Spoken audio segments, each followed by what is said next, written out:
Assalamualaikum warahmatullahi wabarakatuh. Kami dari kelompok 1 akan mempresentasikan hasil kerja kelompok kami, yaitu faktor produksi pertanian, di mana produksi pertanian dipengaruhi oleh 4 faktor, yaitu yang pertama ada faktor alam, faktor tenaga kerja, faktor modal, dan faktor manajemen. Yang pertama ada faktor alam. Alam merupakan salah satu faktor yang mempengaruhi produksi pertanian, di mana faktor ini menjadi pertimbangan penting dalam menentukan suatu komoditas, karena tidak semua komoditas dapat dibudidayakan di semua tempat yang sama, karena adanya perbedaan syarat tumbuh dari masing-masing komoditas. Berikut beberapa faktor alam yang mempengaruhi pertumbuhan pertanian, yaitu yang pertama ada lahan atau tanah. Tanah berperan sebagai media tanam yang menyediakan air, udara, unsur hara, dan mikroorganisme yang dapat mempengaruhi pertumbuhan tanaman. Selain itu juga kemasaman tanah atau pH tanah juga mempengaruhi kemampuan tanaman untuk menyerap unsur hara. Tentunya tidak lepas dari pengaruh sinar matahari, curah hujan, suhu, dan sebagainya. Kemudian ada air. Air dapat memengaruhi produktivitas pertanian, di mana tanaman memerlukan air sebagai media fotosintesis. Selain itu, ketersediaan air juga memengaruhi pertumbuhan dan produksi tanaman dengan optimal. Kemudian yang ketiga ada cahaya matahari. Cahaya matahari membantu tanaman membuat makanan melalui proses fotosintesis, di mana sinar matahari diserap oleh klorofil pada daun tanaman dan diubah menjadi glukosa dan oksigen. Selain itu, intensitas cahaya matahari juga mempengaruhi proses fotosintesis dan pertumbuhan tanaman. Yang keempat ada iklim. Iklim mempengaruhi tanaman dalam produksi pertanian melalui aspek yang krusial, di mana faktor-faktor iklim seperti curah hujan, suhu, kelembapan, dan angin sangat memengaruhi pertumbuhan dan produktivitas tanaman. Kemudian yang kelima ada cuaca. Cuaca dapat mempengaruhi produksi pertanian, di mana cuaca yang tidak menentu seperti curah hujan yang tinggi dapat menyebabkan meningkatnya kelembapan, sehingga dapat mengakibatkan munculnya hama dan penyakit pada tanaman. Di sisi lain, kekurangan curah hujan dapat mengakibatkan kekeringan pada tanaman. Dan yang terakhir yaitu ada lingkungan biotik. Lingkungan biotik merupakan lingkungan yang terdiri dari komponen mikroorganisme yang hidup di sekitarnya. Komponen lingkungan biotik seperti hewan dan tumbuhan yang dapat memengaruhi pertumbuhan dan produktivitas tanaman dengan cara seperti menghambat pertumbuhan atau membantu pertumbuhan tanaman itu sendiri. Tenaga kerja usaha tani adalah suatu aspek penting dalam membantu proses produksi. Para petani dalam usaha tani tidak mendedikasikan tenaga kerja saja, akan tetapi juga sebagai manajer yang mengatur organisasi produksi usaha tani secara keseluruhan. Apabila tujuan produksi usaha tani adalah memperoleh hasil yang tinggi, maka para petani tidak mungkin mampu untuk memproduksinya sendiri. Para petani sangat membutuhkan tenaga kerja, seperti tenaga kerja manusia, tenaga kerja mesin, dan tenaga kerja hewan. Tenaga kerja tidak hanya dalam lingkup keluarganya saja, akan tetapi bisa dari luar keluarganya atau yang bukan keluarga. Jumlah tenaga kerja pada saat tahapan persiapan tanam, penanaman, pemeliharaan, dan panen berbeda-beda dan tidak sama jumlahnya. Pada persiapan tanam, penanaman, dan masa panen yang membutuhkan tenaga kerja lebih banyak dibandingkan pada tahap pemeliharaan. Yang pertama ada tenaga kerja manusia. Tenaga kerja manusia dapat berasal dari lingkup keluarga petani dan bukan dari keluarga. Tenaga kerja keluarga adalah sebutan tenaga kerja yang berasal dari keluarga petani dan tidak ada upah. Sedangkan tenaga kerja yang bukan dari keluarga mendapatkan upah. 2. Tenaga kerja mesin. Penggunaan alat mesin Al-Sintan berperan dalam produksi usaha tani. Yang pertama, menjadi tenaga kerja tambahan secara mekanis, meningkatkan produktivitas, mempertahankan mutu hasil produksi, dan mengalihkan pertanian tradisional ke pertanian modern. Selanjutnya kita akan membahas mengenai faktor produksi modal. Nah, faktor produksi modal yaitu semua jenis barang atau jasa yang dapat menunjang kegiatan produksi dalam suatu perusahaan. Nah, semua barang atau jasa yang dapat digunakan untuk kegiatan produksi disebut sebagai barang modal. Nah, untuk barang modal sendiri itu dibedakan menjadi dua. Yang pertama ada modal operasional dan yang kedua ada modal uang. Untuk modal operasional sendiri adalah modal dalam bentuk tunai yang dapat ditukarkan dengan barang modal lain, seperti sarana produksi dan tenaga kerja, bahkan untuk membiayai pengelolaan usaha. Nah, untuk modal uang sendiri yaitu dana yang diinvestasikan atau disediakan oleh produsen untuk membeli barang modal atau faktor-faktor produksi lainnya. Kemudian dalam usaha tani sendiri yang termasuk ke dalam modal yaitu yang pertama ada tanah, bangun-bangunan seperti gudang, kandang, lantai jemur, pabrik, dan lain-lain.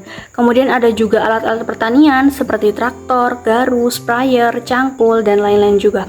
Kemudian ada juga tanaman, ternak, dan ada juga bahan-bahan pertanian seperti pupuk, bibit, obat-obatan.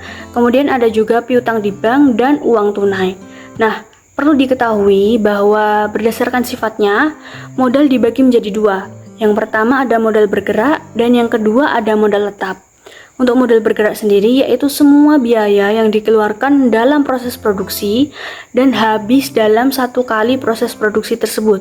Misalnya, biaya pembelian benih, pupuk, pestisida, dan lain-lain. Nah, kemudian untuk modal tetap yaitu semua biaya yang dikeluarkan dalam proses produksi yang tidak habis dalam satu periode produksi. Misalnya tanah, bangunan, dan mesin. Manajemen adalah suatu hal yang diinginkan secara gemilang sebuah keberhasilan dengan adanya bantuan sumber daya yang sudah tersedia bagi sebuah organisasi atau perusahaan.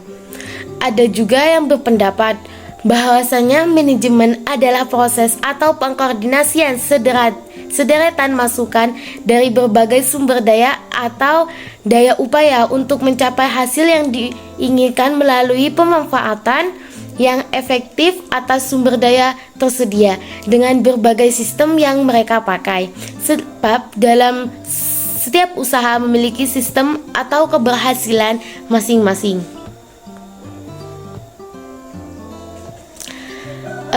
Sistem manajemen yang dipakai pada saat ini yaitu atau seorang petani yang lebih banyak menggunakan pemikiran dan pertimbangan yang berjuang dalam pemecahan dalam permasalahan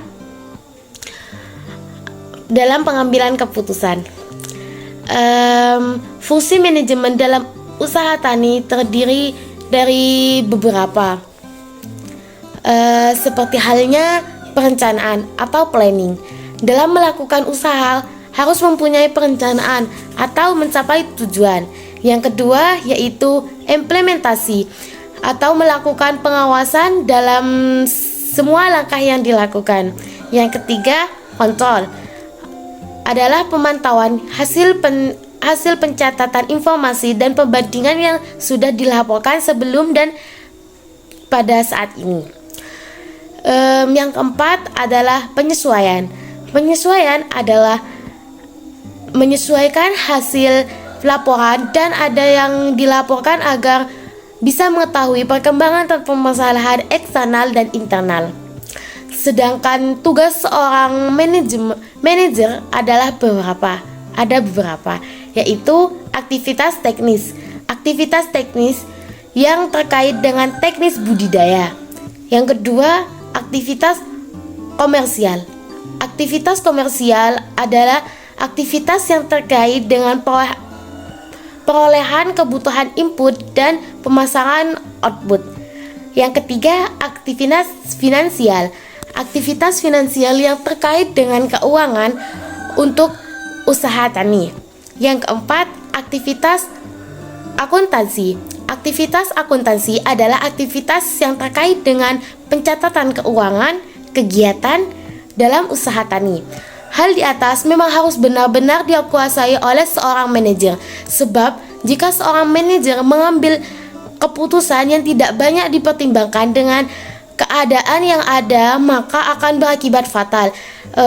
Sebab seorang manajer juga membutuhkan seperti halnya laporan yang ada di lapang.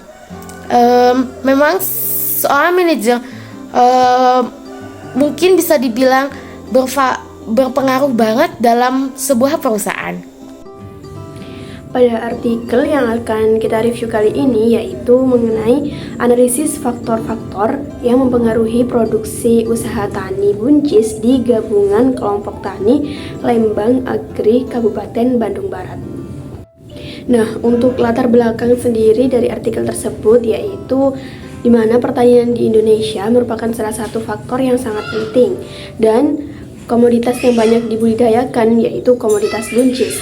Nah, pada gabungan kelompok tani yang ada di Lembang Agri Bandung Barat masih belum bisa memenuhi permintaan pasar, sehingga dalam permasalahan tersebut tidak terlepas dari faktor-faktor yang berpengaruh pada produksi dan juga produktivitas.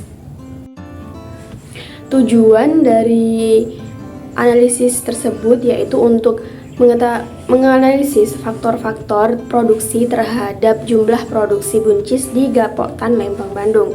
Kemudian juga untuk mengetahui faktor apa saja atau faktor yang paling berpengaruh terhadap produksi buncis di Gapoktan Lembang Agri. Nah, untuk metodenya sendiri itu dilakukan dengan survei dengan purpose sampling, kemudian menggunakan data sekunder dan juga data primer, kemudian untuk sampelnya sendiri dari Gapoktan yang berjumlah 185 orang. Kemudian analisis data dilakukan dengan persamaan regresi dan juga uji asumsi klasik. Nah, untuk hasil dari penelitian sendiri diperoleh variabel luas lahan, tenaga kerja, modal, pupuk, pestisida, dan juga benih. Dari variabel-variabel tersebut, untuk variabel luas lahan, tenaga kerja, dan juga pupuk tidak berpengaruh secara nyata terhadap produksi buncis. Kemudian untuk variabel modal, pestisida, dan juga benih berpengaruh secara nyata terhadap produksi buncis di Lembang Agri. Kemudian didapat juga dari hasil penelitian terhadap masyarakat, di mana untuk variabel luas lahan sendiri masyarakat masih menanam pada lahan skala kecil. Kemudian untuk yang tenaga kerja, masyarakat memanfaatkan tenaga kerja keluarga sebagai tenaga kerja pada produksinya. Kemudian untuk modal diperkirakan sekitar 6 juta rupiah, dan untuk penggunaan pupuk, petani sendiri menggunakan pupuk kandang dan juga pupuk NPK. Kemudian untuk pestisida, petani menyesuaikan dengan hama dan juga penyakit yang menyerang komoditas tersebut. Kemudian untuk benih yang dipakai oleh para petani yaitu jenis varietas Logawa. Nah, dari penelitian tersebut dapat diambil kesimpulan secara parsial modal pestisida dan benih berpengaruh secara nyata terhadap produksi buncis, sedangkan untuk luas lahan, tenaga kerja, dan pupuk tidak berpengaruh nyata terhadap produksi buncis. Kemudian faktor produksi luas lahan, tenaga kerja, modal, pupuk, pestisida, dan juga benih secara bersama-sama berpengaruh terhadap produksi buncis dengan koefisien determinasi yang didapat sebesar 0,837.